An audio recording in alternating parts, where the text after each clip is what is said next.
Ladies and gentlemen, boys and girls of all ages, welcome to the Paranormal Portal Night Terrors. I'm trying something a little new here on our show because I've been looking at the analytics and I think I'm doing a little bit too much intro, not enough talking. So, as much as it's nice to let people take a moment to get into the show before we dive into it. I know it does take people several minutes generally to get in for a majority of them. So that's why I do the extended intro, because it's just the numbers start out so so tiny and infinitesimal or something like that. I just thought I would just jump right into it tonight because I want to see how that works and if that helps us to keep people interested in what we're doing.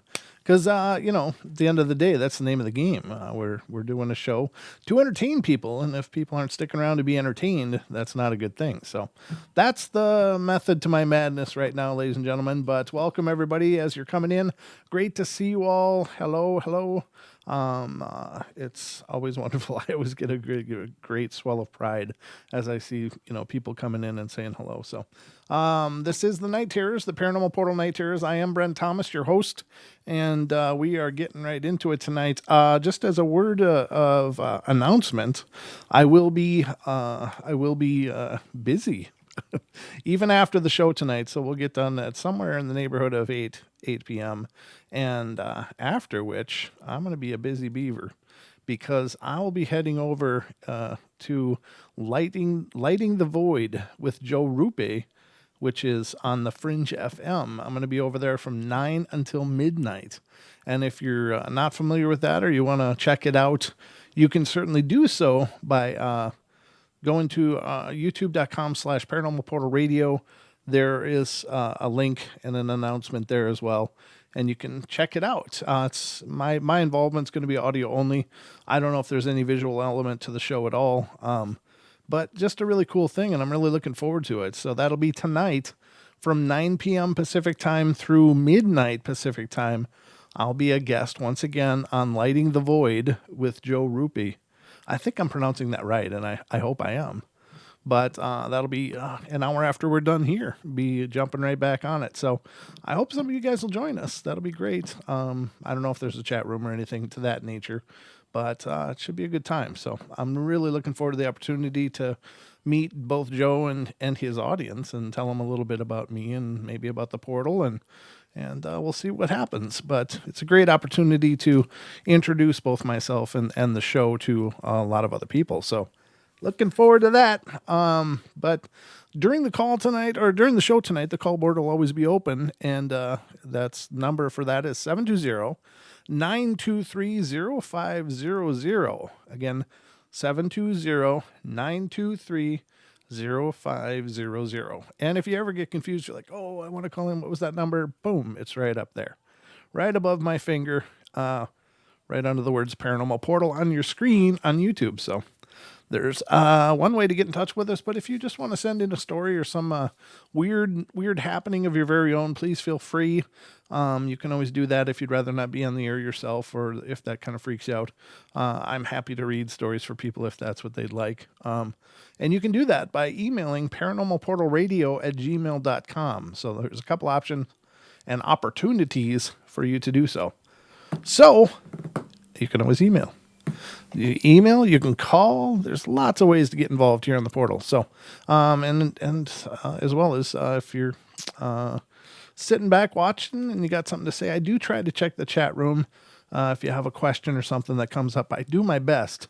If you've got a question you want to ask and you don't want to call in, you can put it in the chat room, but just do an @paranormal portal so that I'll see it. I have better odds of seeing it if it's in the big orange letters in the chat. So anyway, that's the deal. So I hope you guys are ready, because it's time for bed.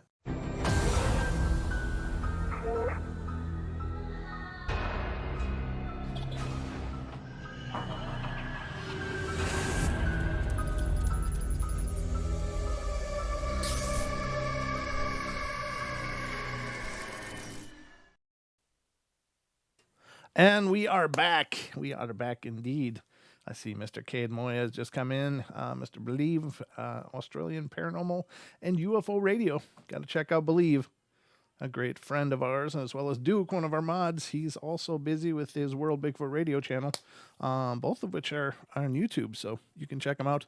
But if you want to check out Cade's show, his podcast, go to beliefpod.com, and you can check out his work. But Duke is over on the World Bigfoot Radio on YouTube, so lots of opportunities to check out some other great programming, and hopefully you will. Hopefully you will. So I've got a bunch of stories pulled up and ready to go. So I hope you guys are ready to be wildly entertained, or at least mildly entertained. Whichever Lee you want, wildly or mildly. It depends on you. I can only bring you so far. So let's get into this. The first story tonight was the one that I had to skip last night because it's so incredibly long. It's a pretty long one. It's about maybe a 15-minute story all by itself. So this one's coming from Oregon. It has to do with a haunted life. By the way, check out today's podcast. We had a great listener who joined me on the podcast. Her name is Helen. She's from West Virginia and had some amazing experiences and actually some ghostly impersonation on social media, which I found absolutely compelling and intriguing. And on the surface, that might sound like, what? Come on. How do you know it was someone else? And, how do you know it was a spirit and not just somebody jacking her around? And it seems like it's for our Western sensibilities, it's hard to understand. But just remember, we've covered things like ghostly phone calls and text messages for a long time. I got a ghostly phone call from my dad, I think, on my mom's cell phone. So this is not a new phenomena. Other people have reported getting emails from deceased relatives from email addresses that should be defunct. So it doesn't seem to be a real big leap for spirits to use electronics for whatever reason.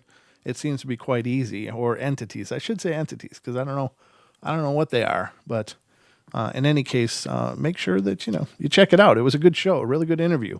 Got another really good one coming up for Wednesday as well that we recorded, and that was an amazing one as well. Some firsts on Wednesday's show. There's a first on today's show as well. But some of the claims the person has on the Wednesday show podcast, I've never talked to somebody who's experienced this before.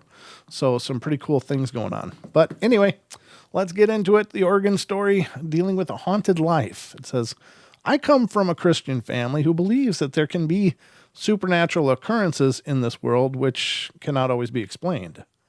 That said, growing up, I had a few experiences with possible ghosts, but I was probably just being a kid, just being easily spooked. My husband has told me of experiences he had as a child, one in particular, when he believed he woke up to his deceased great-grandmother, who never liked males, choking him in his bed while he was visiting his grandparents' house. Wow, that's terrible. His great-grandmother had lived with them until she passed away, and my husband had slept in the guest bedroom, which was the room she had died in. He said he woke up and saw her hovering over him, her arms outstretched, and he wanted to scream, but no sound would come out. And after that, he would occasionally smell the unique smell of her perfume in odd places. Ooh, I'm familiar with that. When my husband and I moved in together about 6 years ago, while we were living in San Diego, that is when strange occurrences began happening to us a lot. During our first real fight, i.e. arguments, our huge living room window suddenly burst out and the entire thing shattered. We could never find an explanation. A week later, our water heater literally exploded, flooding our entire apartment. We moved out shortly thereafter. In our next apartment, which was newer and nicer and in a better neighborhood, we adopted a Cocker Spaniel puppy, and we always had a strange feeling in the master bedroom, and it didn't help anything once our otherwise very friendly dog started waking up at night, growling and snarling at the corner of the room almost every night. These types of things have happened to us everywhere we go, and we've lived in 5 places now. The scariest thing was in our bedroom of our house in I'm not sure how to pronounce this. Temecula, California, I think. Temecula, California. When my husband and I were both drifting to sleep, and suddenly we heard an extremely violent bam, bam, bam on the footboard of our sleigh bed. I looked at my husband and said, "Honey, what the hell?" Thinking he'd done that, and he just looked at me with his eyes wide open and very pale. In the same house one evening, I went out to do some shopping, and when I returned home, my husband was awake and looked really fearful. He told me that our young daughter had been sitting on the floor of the living room looking up the stairwell saying, hi mama, while waving and looking up the stairs. Occasionally, our Cockish Spaniel would stare and growl up the stairs in the same location, her hair standing on end. A couple of months later in the same house, I sat on the couch during my child's nap time, watching a television show, eating lunch, and the way our front porch and door is situated, I can see anyone who walks up to the door through a narrow window. And the doorbell rang twice rapidly, and I got up quickly to check who it was, but there was no one there. Scared but determined to find an explanation, I ran down the hallway, hoping to find someone walking on our driveway, but there was no one around at all. The next house we lived in was Oceanside, California. It was a duplex with shared laundry room, and this house had the least amount of strange activity, though there was activity nonetheless. The first incident was when my husband went into the laundry room for me to switch over a load, and he swears he saw two large men in the room out of the corner of his eye. And they were so vivid and real, he said that he was about to apologize for interrupting when he looked up, and there was nothing there. A week or so later, we began to have arguments with our neighbors that shared the other side of the house, and they would play their music loudly and take up our parking spot and leave the laundry room a disaster. And a few nights after a heated argument with the woman of the house, we had an incident where we thought we heard something in the den. But when we checked, there was nothing wrong and no one was in our yard. The very next morning, though, something very disturbing had occurred. When my husband went outside the next morning, he discovered that a cashier's check for our neighbor's rent was in our lawn, nowhere near anywhere that they would walk. And had they for some reason been in our yard, we thought the neighbors would accuse us, so we gave the check to the landlord and told them of what had happened, and never heard anything about it ever since. Next house, still in Oceanside, but this time it was a brand new house, and we figured nothing strange would happen there. Well, shortly after we moved in, though, we started to get a very eerie feeling right at the bottom of the stairs next to the kitchen. Sometimes out of the corner of my eye, I would see a very dark something at the ceiling in that spot. My husband would occasionally think he saw our daughter standing on the stairs, but when he'd look, nothing would be there. One day, while polishing our dining room table next to the kitchen, something hit the side of my knee, and it was like something was thrown at me. Well, the dog was sleeping on the couch in the other room, and my daughter and husband weren't even home. I looked over, and there was a little toy on the ground, which I realized was the object that had hit me. It was one of the instruments that doctors use to check reflexes. It definitely freaked me out, but I didn't feel afraid. Now we just recently moved to Salem, Oregon. We rented a house sight unseen because we didn't have a chance to come up before moving out there. We found a great house built in the 50s, which was just perfect for us. However, we found out that this house belonged to the mother of the owner who had just recently passed away. Well, I really like this house, so I've been trying not to dwell on that fact, and I don't know whether she died in the house or not, and I really don't want to know. All I know is that creepy stuff is happening to us again. The hallway here gives both my husband and I the chills. And we always see shadows out of the corner of our eye in the hallway, but things are actually physically happening. And I'm at my wit's end. The thermostat here is one of the ones where you actually have to manually adjust the heat. It's not digital. Since it's getting cold here, at night we set the thermometer to around 70 or 72 degrees before bed. However, almost every night for a month, we started getting extremely hot at night, so we get up to find out why, and like clockwork, the manual thermostat has been changed to between 80 and 85 degrees. the wood floors are really creaky, so no one is getting out of bed doing this, we would absolutely hear it.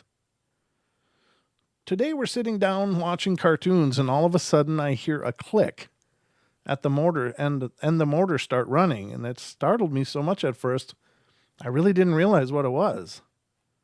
I got up and went to the kitchen and realized that the dishwasher, half full and not yet ready to run, had just turned on by itself.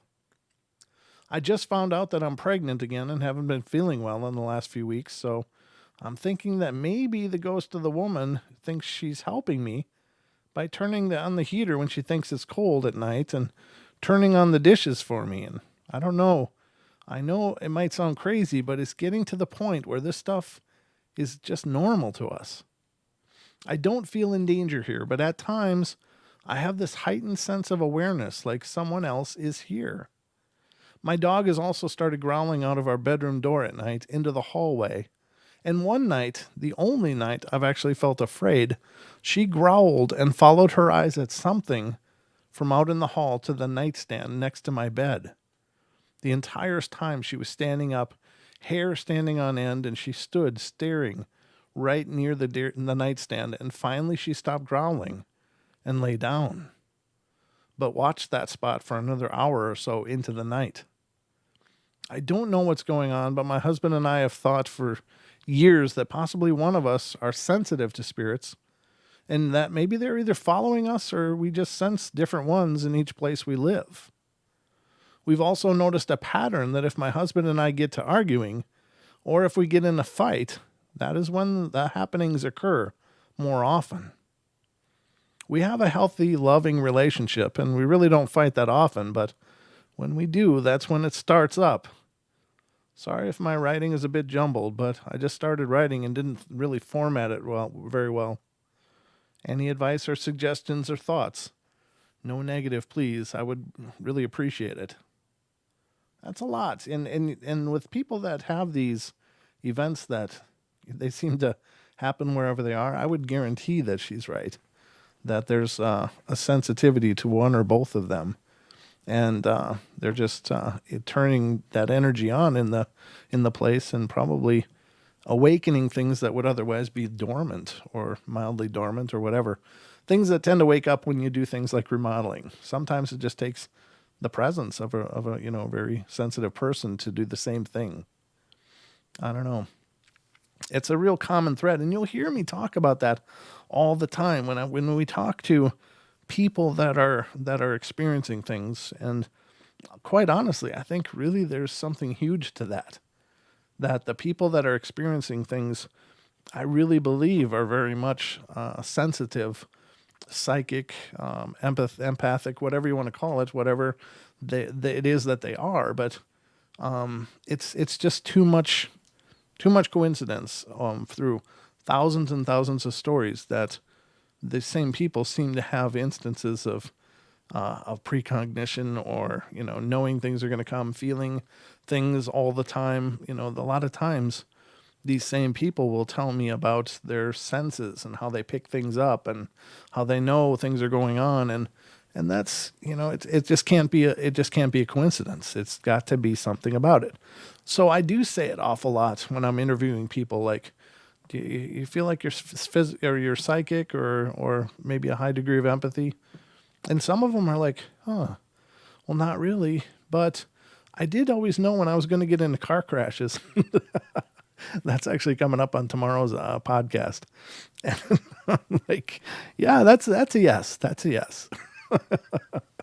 So, very cool. But that does seem to be a beacon. It seems to be a beacon in some way. And I don't know if it's because these spirits are wanting to help, like they want to be able to connect with somebody very desperately because they've been in this state of solitude for so long that maybe that when those bright lights of people come in, and I don't mean to try to elevate some people over others. I think we're all sensitive. Don't get me wrong. It's just that it seems to be the degree of awareness that the people have, or the degree of sensitivity that they have, definitely seems to correlate to the amount of paranormal experiences they have. So I guess it doesn't surprise me a whole lot when some people go into a place as investigators, and catch a whole bunch of stuff. But then when the skeptics come in, they can do the same experiments all night long and not get a thing.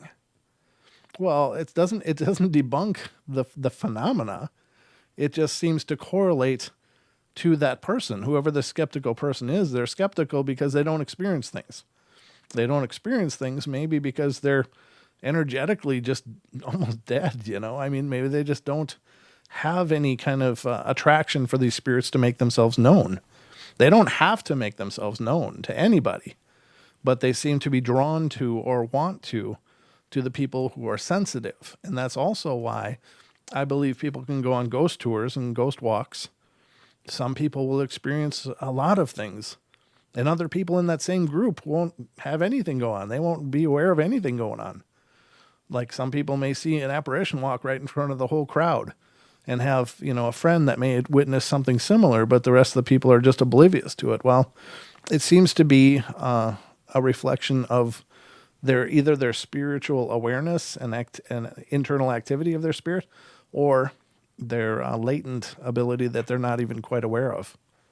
So it's always funny when people want to go in as a skeptic and do all these, I'm going into this Alcatraz prison. I'm in this cell all night sitting here, nothing's going on. Saw 2 mice. That's about as haunted as it is. And they walk out feeling like these people that make these claims are just flakes. And it's not, it doesn't work that way. I think it has everything to do with the spiritual aura or presence of the people that experience it. They experience it for a reason. And that's my 2 cents about that. Let's see. All right. So let's continue on here. But that was a good story. It was a long one, but it was a good one. It's a good moment to discuss those kind of things, though, because, a lot of people put a lot of weight in these skeptics. Like, oh, yeah, so-and-so went in there and didn't have anything happen. Well, wonder why. So-and-so probably is about as spiritually aware as a taco, It's, it's like, well, if you have no spiritual awareness, you're not going to probably experience anything. So, just my 2 cents, folks. Just my 2 cents. Nanette Condero, Paranormal Portal Radio, write us. Oh, thanks, Julia, for posting that. Dee says she's calling in. Well, the phone lines are open. That's always a possibility. I'll get to the calls at the end of the show. So when we get to the end, I will take the calls. Let's see. But there's no calls right now, so there's nothing to answer. Let's get to the next one. And this is Michigan. Michigan. Hey, Cha-Cha, welcome. Glad you made it. Lots of rainbows and oh, those are hearts. I thought they were hearts, but they're kissy lips. Ah, nice. And peaches for some reason. All right, let's continue on. This one is Michigan, and it has to do with another haunted life. So this one's going to be not quite as long, though. It says, one time in Chesterfield, my cousin, aunt, mom, and friend and I were camping, and we were talking about a ghost that followed my aunt around since she was about 7. She saw it by looking out her window and seeing a girl that was wearing a white dress. Well, once she finishes her story, we had to go to bed. I woke up for no reason, and I heard a scraping footsteps outside the tent, but everyone was in our tent, so no one could be outside. I looked out the door and saw a white figure of a girl my aunt had described. I didn't tell my aunt because she hates to be woken, so I just went back to bed thinking of the girl. The next morning, I asked my friend if she heard anything, and she said she heard a scraping sound, but she thought it was somebody outside. And I didn't ask my cousin because she's a big tattletale, and if I told her, she would have told everyone. My aunt apparently forgot to say that the girl liked to play pranks on people. So the next night, I felt someone tickling me, poking me, and it was really annoying. Another incident with the girl was when me and my cousin were sleeping in the basement, and I noticed that the lights were going brighter and dimmer because we have those kind of lights and you have to twist the knob. So I asked my cousin if she noticed it, but as soon as she said no, the lights went totally pitch black and went back on really bright, brighter than they should have. And then it was normal again. Well, I got really scared because I know the lights aren't supposed to do that. So I yelled for my aunt and said, "Tell your ghost to stop bothering us." And she could hear the fear in my voice because she practically flew down the steps. I started to hear my cousin cry and knew my voice had probably scared her. And I also heard a soft whimper, not of my cousin. And I heard I just wanted to get her attention. "I'm sorry."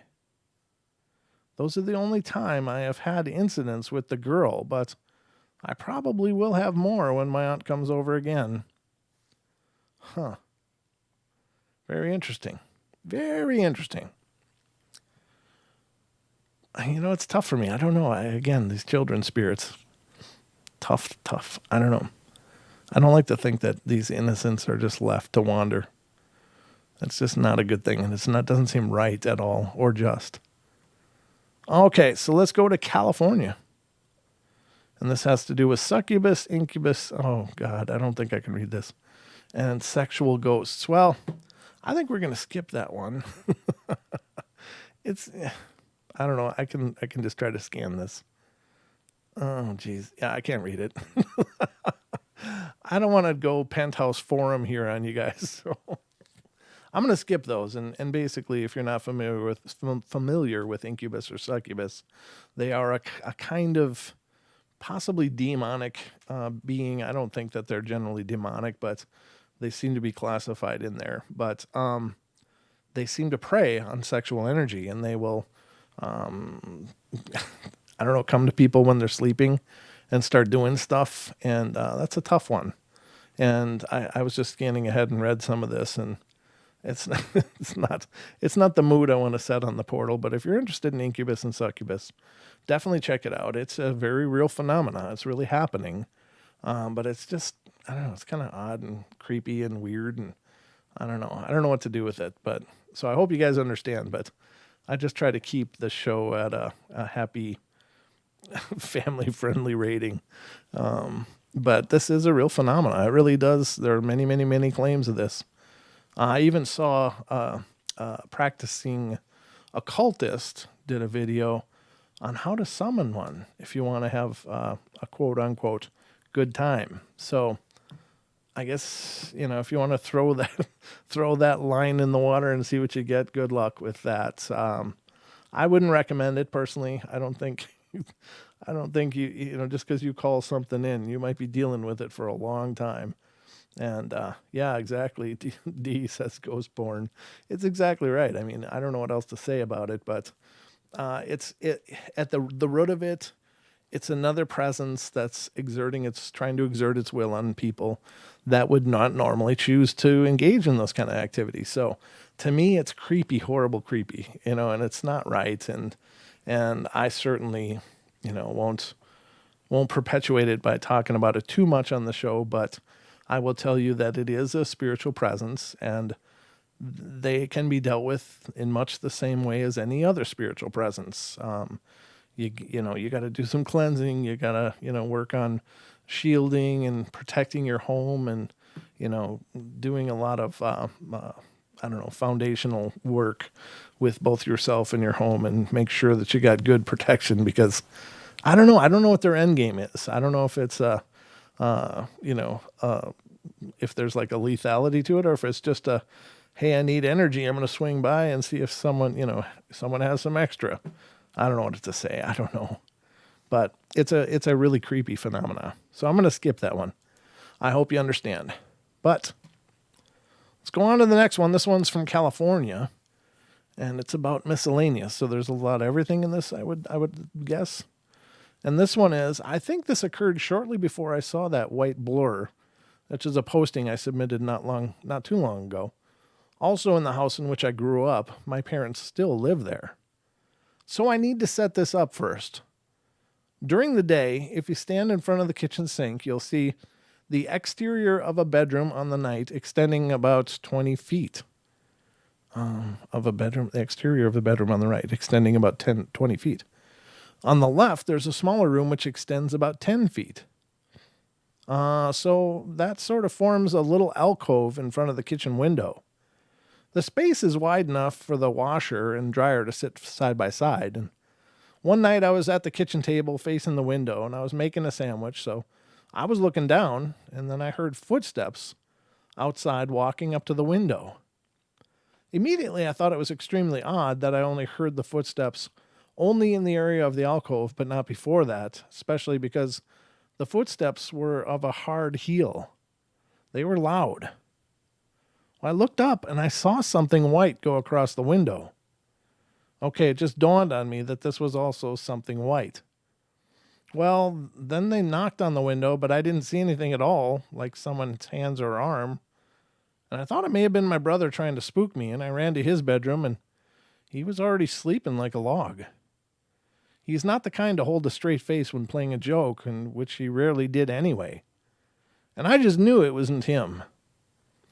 I went back to the kitchen dismissing it, but a minute later, I realized that no one was able to walk up to the window because of the washer and dryer. They sat about a foot away from the window/wall, so who knows how they got across the machines to knock. I think I lost my appetite and left my sandwich there. So that's that. I can't say for sure, but it was totally unexplainable.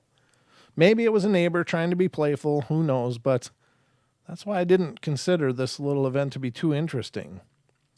The other stuff that happened on the house was glassware breaking for no reason, which nobody ever witnessed. And one other thing, which no one saw either, was a clock falling from the wall. It had a very sturdy hook facing up, and the clock had to be picked up and out of the hook in order to fall. We checked the hook, and it was still facing up and sturdy as ever.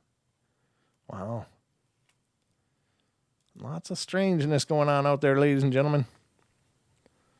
Lots of it. So let's go to the next one. This is Massachusetts, and this has to do with haunted places. So we've been living in the same house with my mom and her friend Timmy for about 4 years now. I'm only 13, and I'll admit that I do have a bit of an imagination, but I honestly 100% completely believe in what I've experienced. For the past 4 years, I've experienced odd things in my house, particularly in my own bedroom and the living room.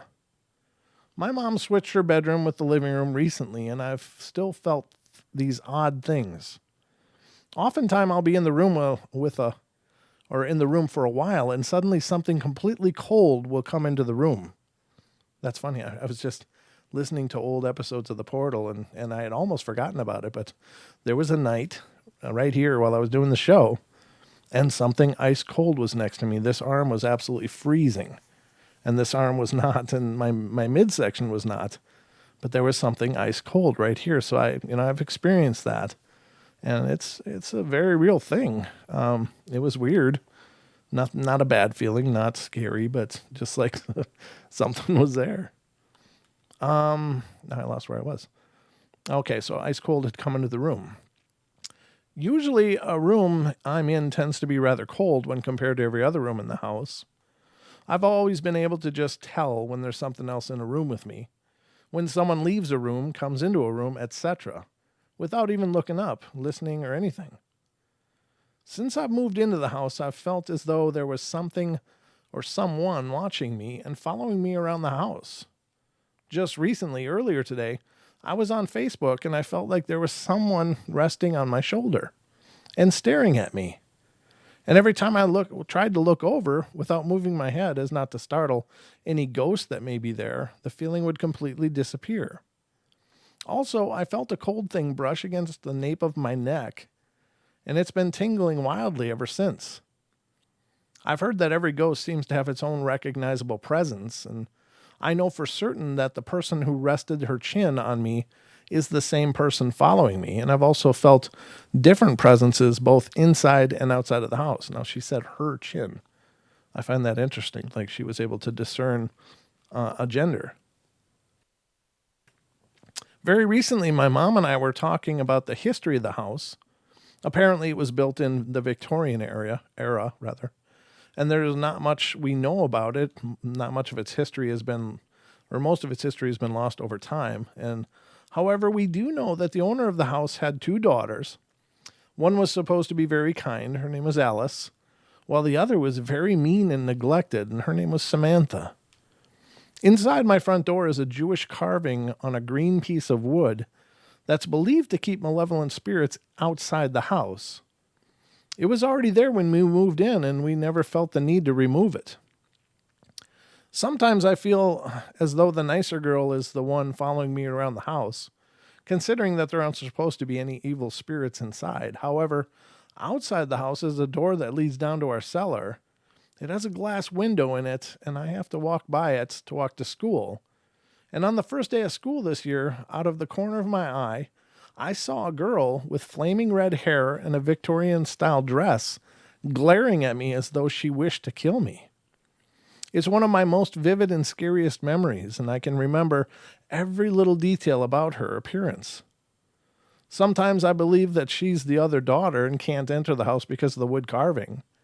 And I've also seen her another time during the winter last year. She looked very sad when I was walking up to my house. When she saw me, she gave me the same glare she did at the beginning of this year. So, for some reason, she didn't remotely frighten me, and I stared at her until she looked like she wanted to attack me from behind the glass. For an odd reason, it seems like she can't leave from behind there. I've also not been the only one to be touched by a spirit in the house. Timmy and I were discussing it today, and he admitted that he sometimes feels like someone is watching him when he's alone. I have a bit of a far-fetched theory about why nothing happens to my mom and only to Timmy and me. People say that ghosts are more open to children rather than adults. I'm still a bit of a child myself, and I'm somewhat immature too, and Timmy is also very immature himself. So maybe that would be why the spirits only bother us. It's just an idea I had. Please give me any advice or help if you can offer. I'm not worried about the ghost in the house, but Samantha really bothers me. That's interesting. Those darn ghosts, they got nowhere to go, I guess. They're just, they got nothing but time. I'm not sure why they're there. I'm not sure what holds them in that place. Whether it's by choice or if maybe they don't have a choice. Maybe it's a purgatory kind of thing. Who knows? I just don't know. It just boggles my imagination that, sometimes they'll be in a closet. They're always in a closet. It's like, why the hell a closet? I don't, it's just strange. All right, let's open up some more because we got a lot more show to go. I think we do anyway. Let's see what we're doing. Yeah, we got about 20 minutes left. Plenty of time for more entertainment, ladies and gentlemen. So I'll open a few more and we'll see where we end up here. So this one is very short. It's from California and it has to do with apparitions, voices, and touches. And it says, this story took place on Tuesday, December the 2nd of the year 2008. I was in my garage watching a movie and talking to a ghost that lives in my garage when something forced me to lie down on the couch I was sitting on. Being caught off guard, I fell without a fight, and I saw a shadow on where the attic door falls down.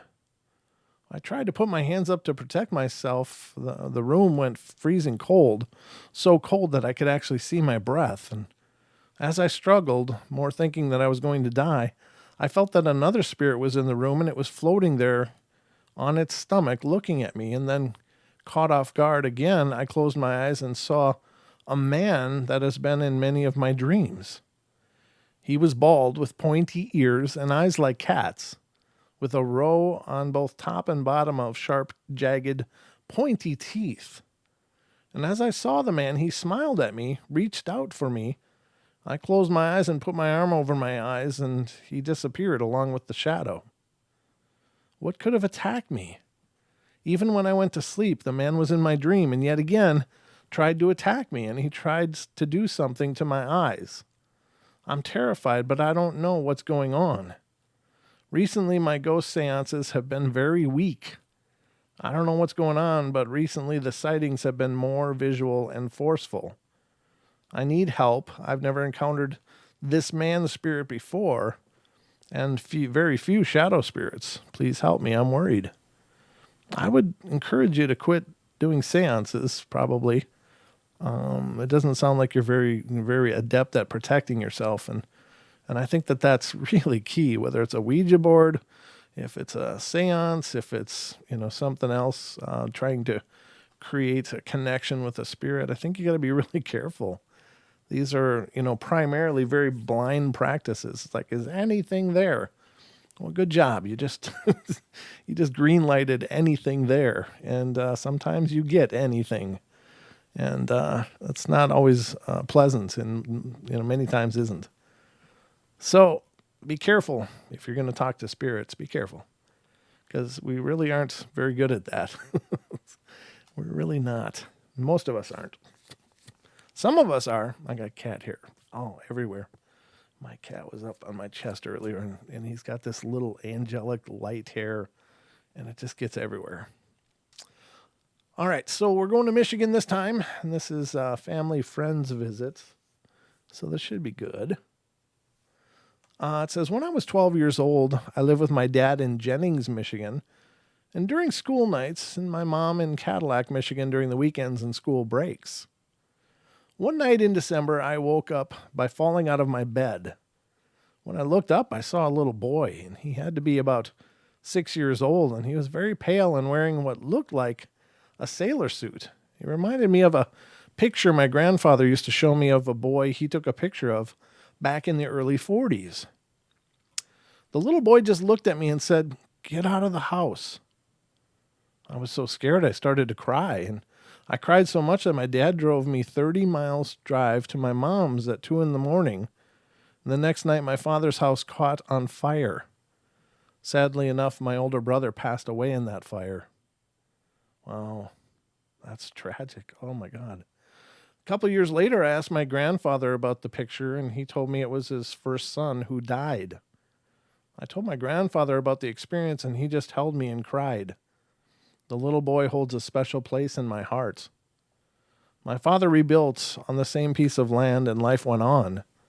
But I never saw that little boy again, but I think about him often and wonder what would have happened if he hadn't woke me that night.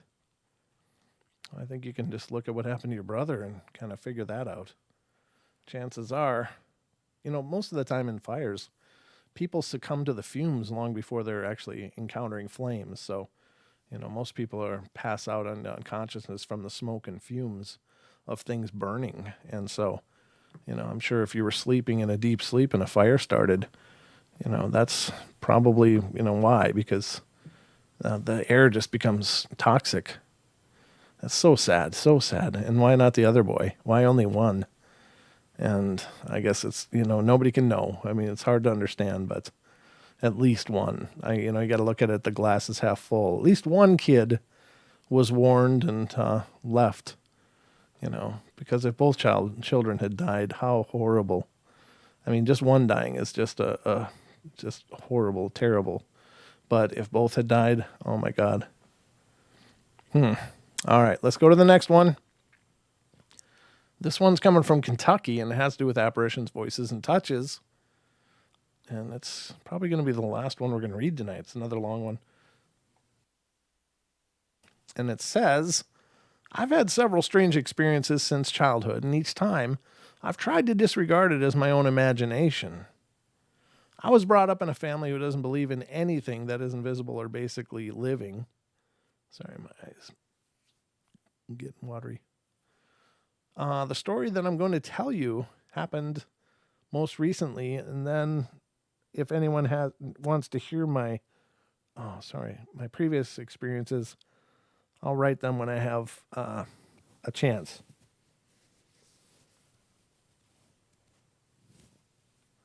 Yikes. Sorry. I'm not crying. Really, I'm not crying. It's just something got in my eye. Okay. I think I'm better now. It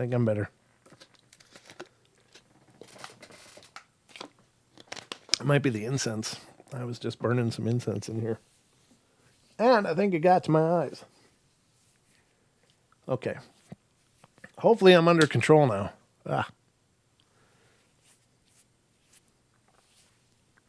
All right. My husband and I bought the house in which we live almost 6 years ago. And at the time, we had 2 daughters, ages 4 and 2. And when we looked at this house for the first time, it had an odd feeling. It was as if the house had absorbed some kind of sadness and loneliness or something. I hope this makes sense because it's the only way I can describe the initial feeling that I had. I just discounted it as me being overly sensitive until the owner of the house began telling me her life story. I seem to be the kind of person that everybody wants to tell their entire life's history to for some reason. Anyway, she was about to tell me about her husband passing away and her problems with depression and so on, and I thought it was a little odd that I'd felt this as soon as we'd talked.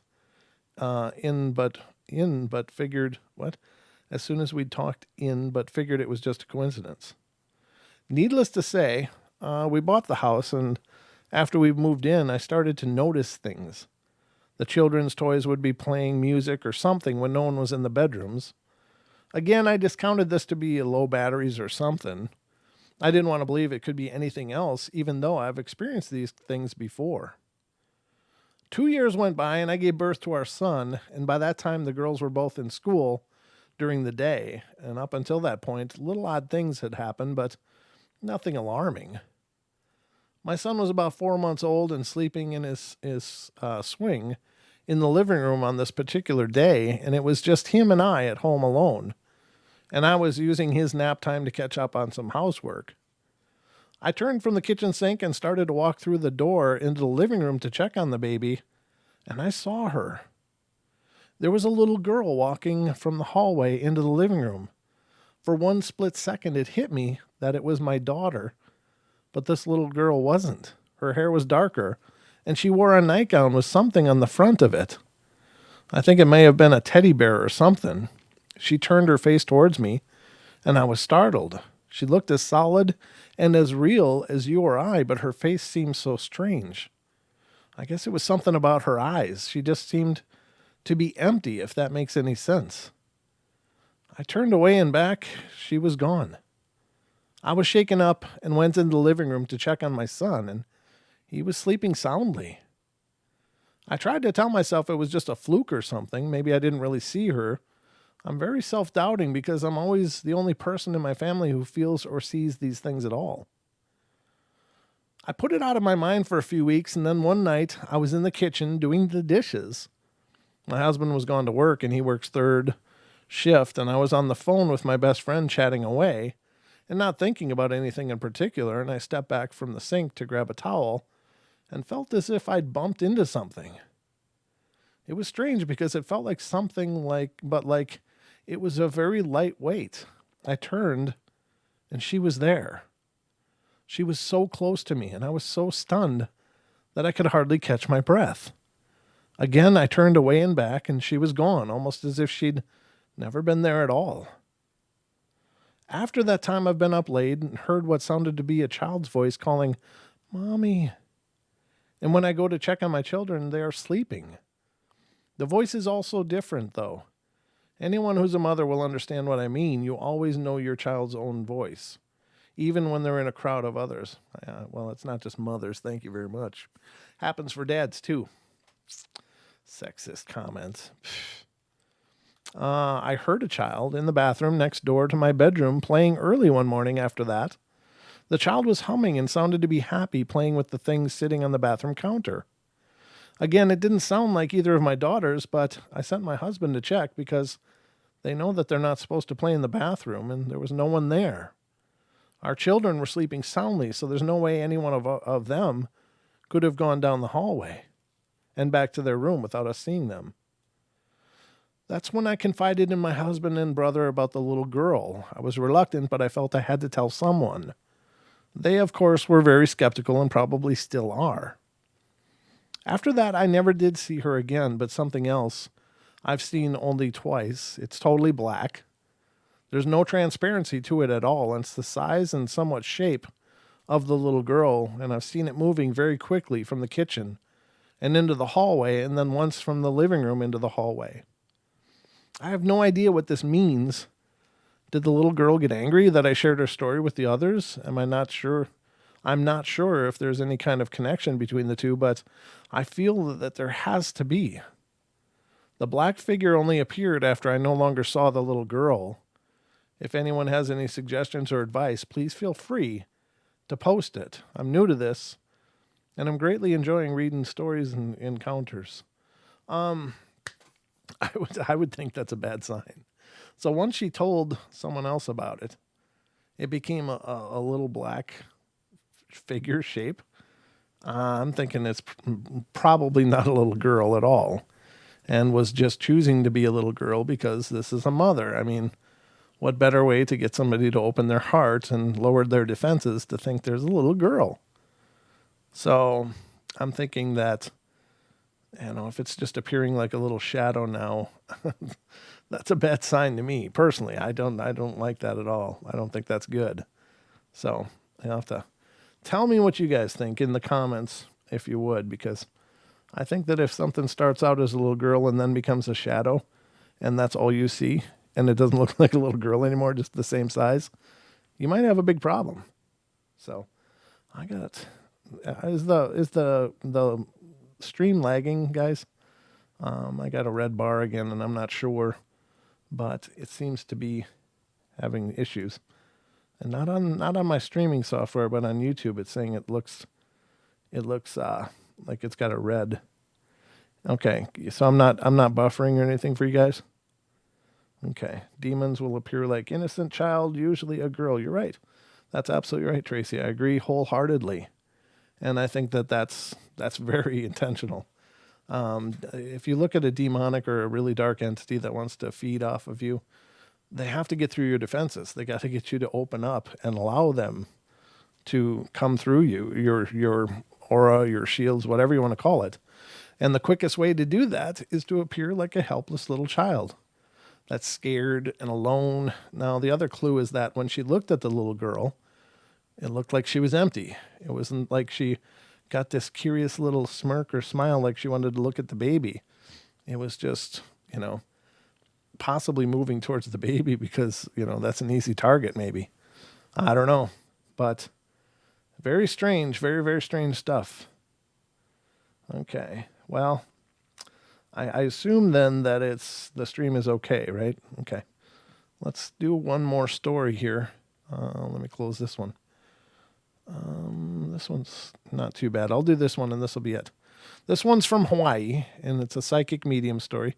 It's from the same author again, so that's cool. The one that we've been reading the last several night terrors, we've read stories from this author who is a psychic in Hawaii.